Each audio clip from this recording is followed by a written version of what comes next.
Assalamualaikum warahmatullahi wabarakatuh. Kami dari kelompok 5 akan mempresentasikan tentang alat-alat listrik yang ada di laboratorium.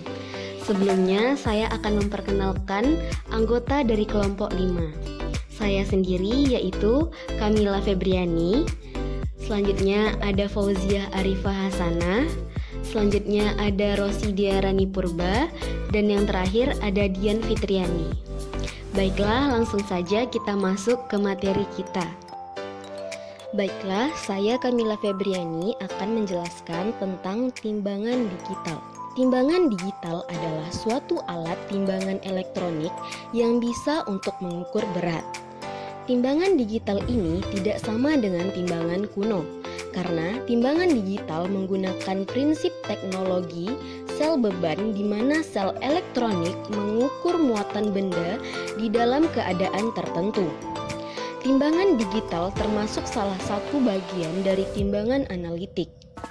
Timbangan digital juga memiliki beberapa jenis, di antaranya yaitu timbangan laboratorium, timbangan gantung, timbangan kadar air, timbangan penghitung satuan, dan timbangan pocket. Timbangan digital membutuhkan sumber daya dan tidak selalu benar-benar akurat. Tetapi, mereka biasanya cukup akurat dan konsisten bahkan ketika digunakan dalam waktu yang lama. Sebuah skala digital dapat digunakan untuk berbagai tujuan, seperti untuk pengukuran tepat dari bahan di laboratorium. Timbangan digital sangat memudahkan untuk memperoleh bahan kimia dengan takaran atau ukuran atau bobot tertentu. Dengan melihat display atau monitor yang menampilkan bobot bahan tertimbang, peneliti dapat dengan cepat melihat dan mencatat bobot tersebut. Hal ini akan mengurangi kesalahan atau gagal dalam penelitian karena kesalahan penglihatan. Perlu Anda ingat bahwa setiap orang memiliki kepekaan tertentu dalam penglihatannya dalam melihat teraan yang terdapat pada neraca analog.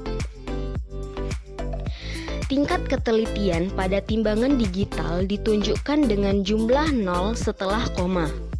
Jika ada 4 angka 0, maka tingkat ketelitiannya adalah 4 digit.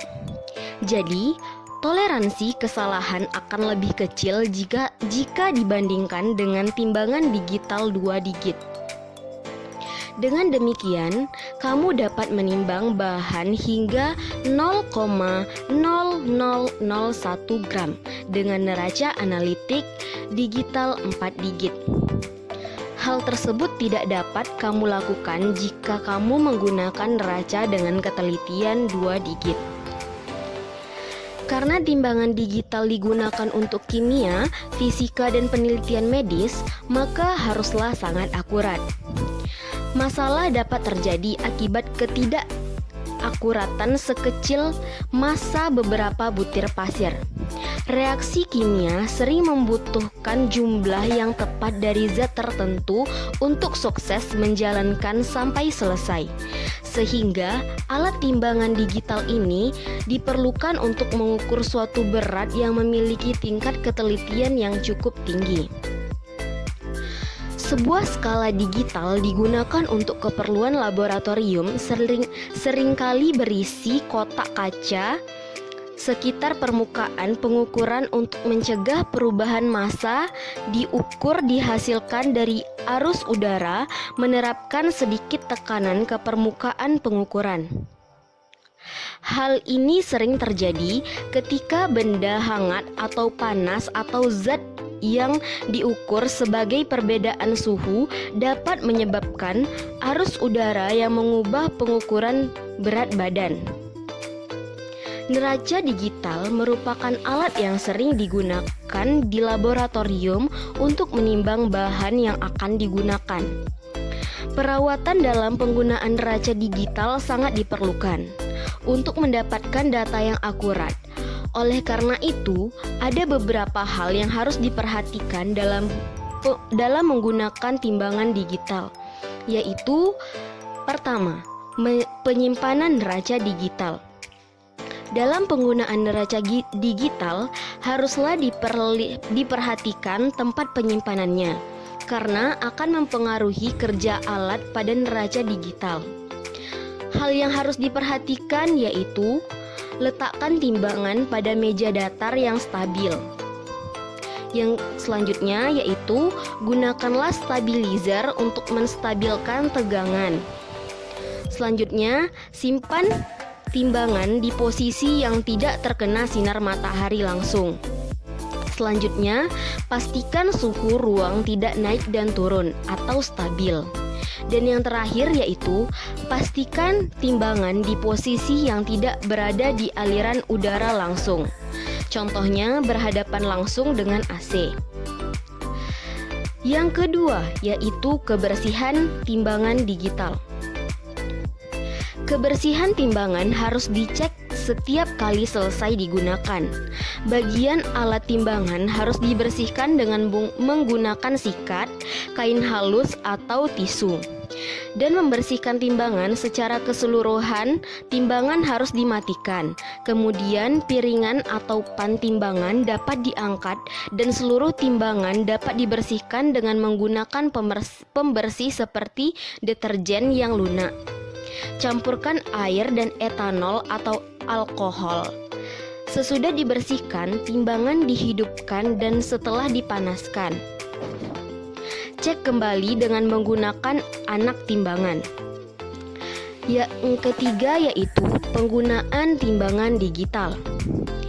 Cara pemakaian pun harus diperhatikan agar neraca digital tidak mudah rusak atau error.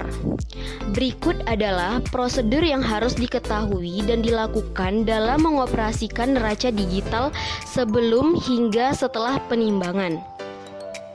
Yang pertama yaitu keadaan neraca harus siap pakai. Yang perlu kita lakukan yaitu warming up 10-15 menit. Selanjutnya, melakukan verifikasi setiap akan menggunakan timbangan dengan menggunakan anak timbang rentangnya. Selanjutnya, neraca harus bersih, yang terutama yaitu piringan-piringan neracanya. Selanjutnya, persiapan pendahuluan terhadap alat bantu penimbangan seperti gelembung air di waterpass tepat berada di tengah. Selanjutnya, pekerjaan penimbangan dan perhitungan hasil penimbangan. Selanjutnya, melaporkan hasil penimbangan. Dan yang terakhir, membersihkan kembali neraca yang telah digunakan. Yang keempat, kalibrasi internal timbangan digital. Alat ukur akan mengalami drift atau pergeseran hasil pengukuran dalam selang waktu tertentu. Hal ini disebabkan karena penggunaan dan kondisi lingkungan atau internal alat ukur. Hal ini dapat berpengaruh terhadap inspeksi keadaan pada suatu sistem. Maka diperlukan kalibrasi. Kalibrasi yang dapat dilakukan oleh laboratorium yaitu kalibrasi in-home atau internal. Beberapa cara menguji atau memastikan timbangan digital yang digunakan benar yaitu yang pertama, menggunakan anak timbangan. Cukup dilihat nilai maksimum timbangan dan bawalah anak timbangan dengan nilai setengah maksimum timbangan. Kemudian taruhlah di tengah pan. Di kiri, di atas, di kiri, di kanan, di bawah. Jika menunjukkan hasil yang sama, berarti timbangan tersebut stabil. Namun, jika berbeda dan ekstrim, maka timbangan bermasalah. Yang kedua yaitu atau menggunakan nilai maksimum dari kapasitas timbangan dengan menggunakan anak timbangan. Caranya yaitu taruhlah anak timbangan kapasitas maksimum di tengah pan.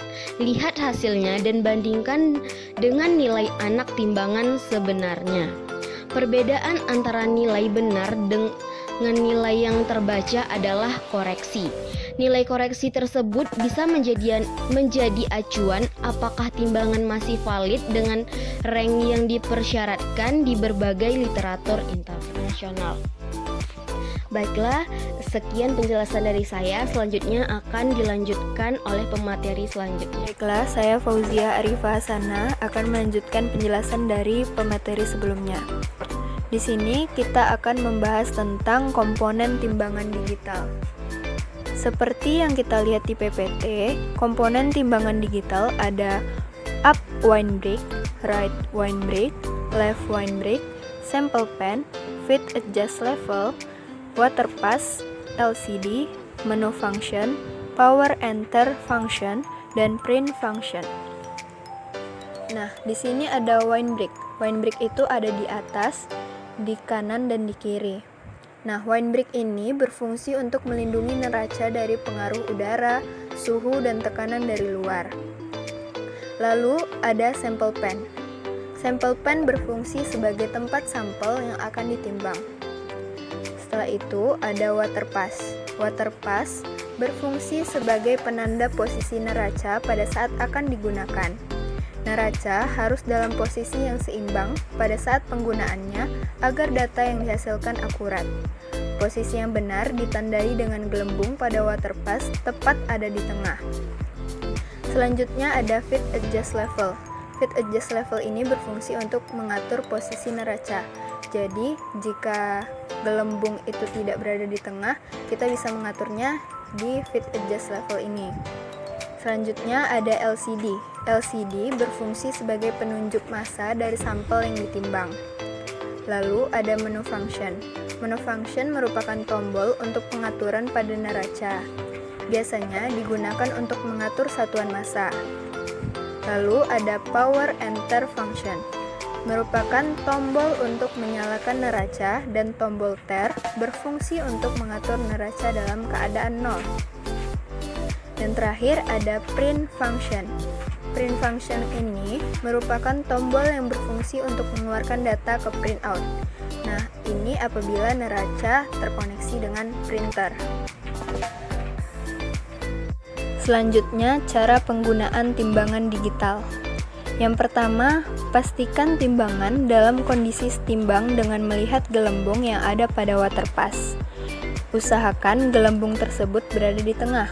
Jika posisi gelembung tersebut tidak di tengah, maka lakukan setting dengan memutar skrup atau fit adjust level tadi yang berada di bagian samping bawah timbangan.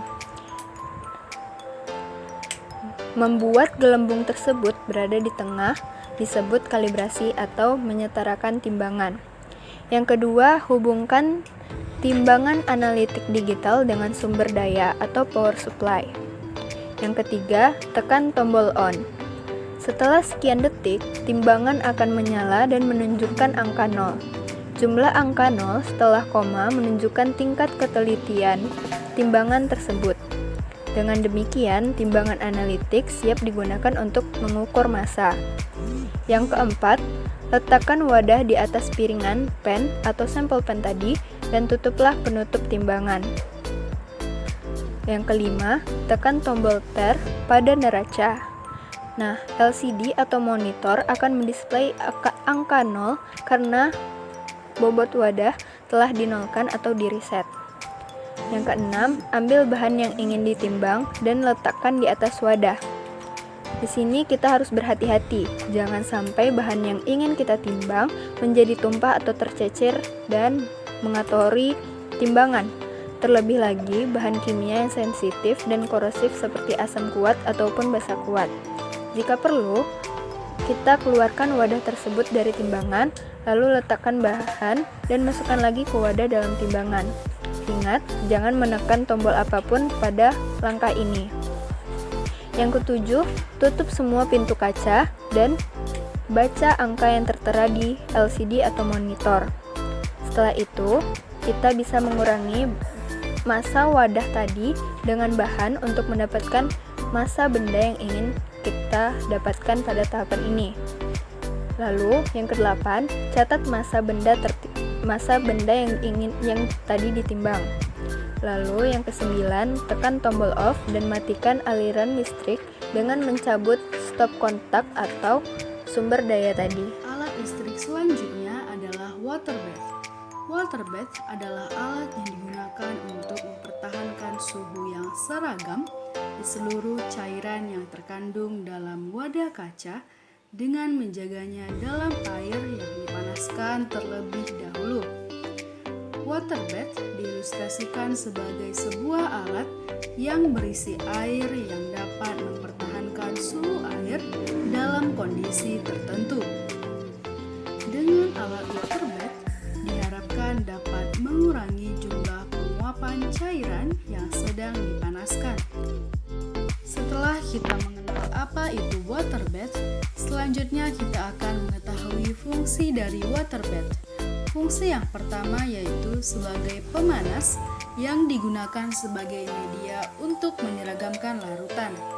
Penyeragaman larutan ini dilakukan dengan suhu rendah yakni berkisar antara 30 derajat Celcius hingga 100 derajat Celcius. Fungsi yang kedua yaitu untuk memanaskan bahan kimia yang mudah terbakar dengan mudah, sehingga kita tidak perlu memanaskan bahan kimia di laboratorium menggunakan api terbuka. Dengan demikian, risiko kebakaran dapat terhindari dan kita semakin aman dalam melakukan pengerjaan proyek di laboratorium. Fungsi yang ketiga yaitu inkubasi pada analisis mikrobiologi. Karena fungsi waterbed yaitu untuk menciptakan suhu yang konstan sehingga dapat digunakan untuk inkubasi pada analisis mikrobiologi. Baiklah, saya Dia Fitriani akan melanjutkan penjelasan dari pemateri sebelumnya. Di sini kita akan membahas tentang komponen waterbed. Dapat dilihat pada gambar, komponen waterbed terdiri dari tutup waterbed, bud atau camber, panel operasional, saklar atau switch, dan pipa outlet. Yang pertama, kita akan membahas tentang saklar atau switch atau tombol power merupakan tombol utama yang penting diketahui oleh pengguna. Hal ini berkaitan dengan proses penggunaan di awal dan di akhir sebagai pengaman setelah sumber daya dihubungkan. Lalu, ada panel operasional dan indikator. Merupakan bagian dari waterbed yang digunakan untuk mengoperasionalkan waterbed. Pada bagian ini akan terdapat tuas putar atau tombol-tombol sesuai dengan jenis waterbed itu sendiri. Selanjutnya ada bud atau kolam atau camber. Biasanya berbentuk persegi atau persegi panjang, terbuat dari material stainless steel agar tahan terhadap korosi atau karat. Selanjutnya, tutup waterbed. Tutup waterbed memiliki berbagai jenis, mulai dari tipe tutup segitiga, rata atau flat, dan tutup berlubang. Tutup waterbed sering juga disebut dengan lid. Lalu ada rak tube, merupakan rak dengan ukuran yang ideal untuk dimasukkan ke dalam bak waterbed dan bisa digunakan untuk menempatkan tabung reaksi. Biasanya terbuat dari material stainless steel.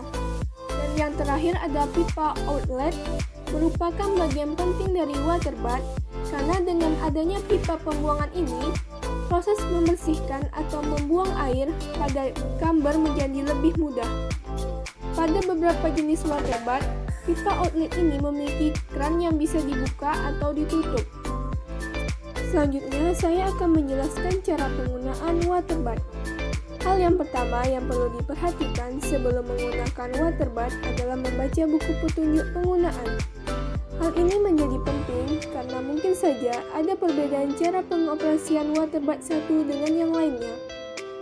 Lain halnya ketika Anda di laboratorium instansi swasta, pastinya sudah ada instruksi kerja menggunakan waterbed.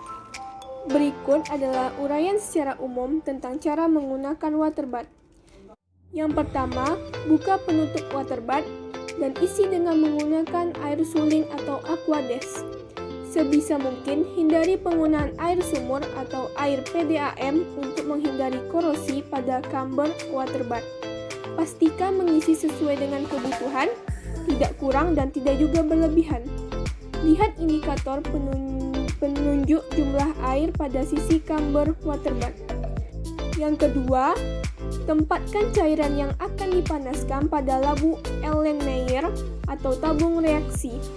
Kemudian masukkan ke dalam kamber waterbath. Pastikan labu Erlenmeyer terendam oleh air sekitar 1 atau 2 cm. Yang ketiga, hubungkan waterbath ke sumber daya atau listrik. Kemudian nyalakan tombol power ke posisi on.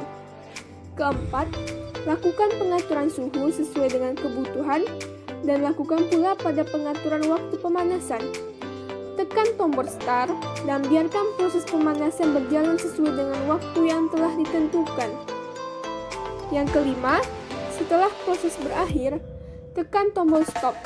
Angkat labu Erlenmeyer dengan menggunakan capit kayu atau alat safety laboratorium lainnya.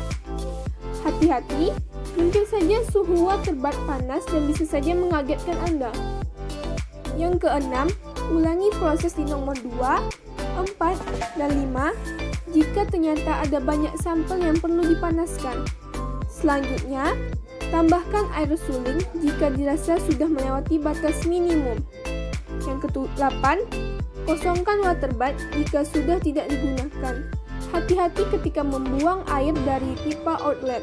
Dikhawatirkan masih panas dan membahayakan sekitar. Dan yang terakhir, matikan power dan cabut sumber daya listrik pada waterbath jika tidak digunakan dalam waktu yang cukup lama. Dan tutup supaya kamar tetap bersih. Untuk gambaran lebih jelas, silakan teman-teman tonton video berikut ini. Waterbath yang kita gunakan ialah jenis waterbath Labtech LWB 122D. Prosedur kerjanya, pertama kita buka dulu tutup waterbath. Setelah itu kita isi waterbath dengan air. Jangan menggunakan air sumur, gunakan air suling karena dapat menyebabkan korosif. Setelah waterbath terisi dengan air, masukkan larutan ke dalam waterbath.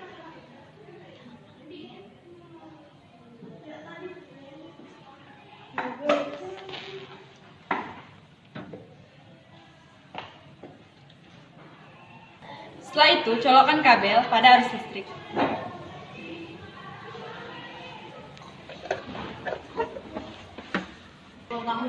Setelah kabel terhubung dengan stop kontak, kita beralih ke layar digital waterbath. Di sini, kita hidupkan tombol power. Pada layar akan muncul angka dan tunggu sebentar sampai menunjukkan suhu awal air yang berada di dalam waterbath. Kemudian untuk mengatur suhu, tekan tombol mode sekali. Kemudian sekali lagi untuk menunjukkan angka dan atur suhu yang diinginkan. Misalnya adalah 70,2 derajat. Maka pada tombol DSP kita naikkan menjadi 2 dan geser dengan menekan tombol AT. Geser dan naikkan menjadi 70,2. Ini sudah menunjukkan suhu yang ingin kita capai. Kemudian tekan tombol mode sekali lagi untuk mengatur timer atau waktu.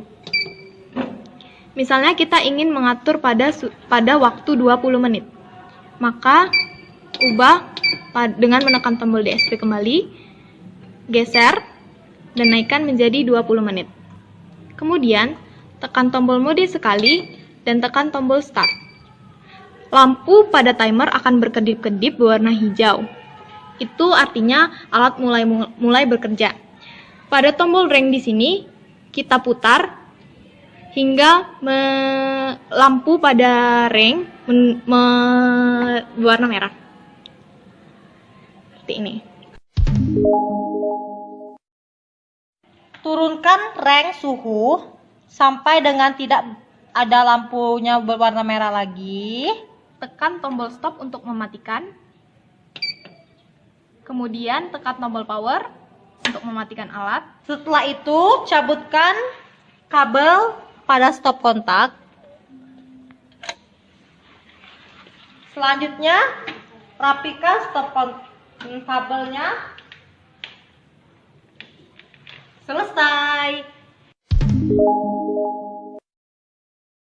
Setelah waterbath digunakan, kita ambil larutan yang sudah dipanaskan dengan menggunakan penjepit secara perlahan-lahan.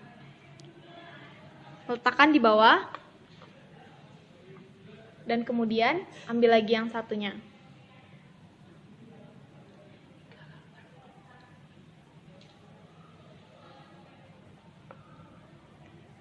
Setelah itu, tiriskan air yang berada di dalam water bath dengan menggunakan selang yang ada di belakang. Setelah air dalam water bath dibuang, tutup water bath menggunakan penutup yang tadi. Baiklah, demikianlah penjelasan dari kami. Terima kasih.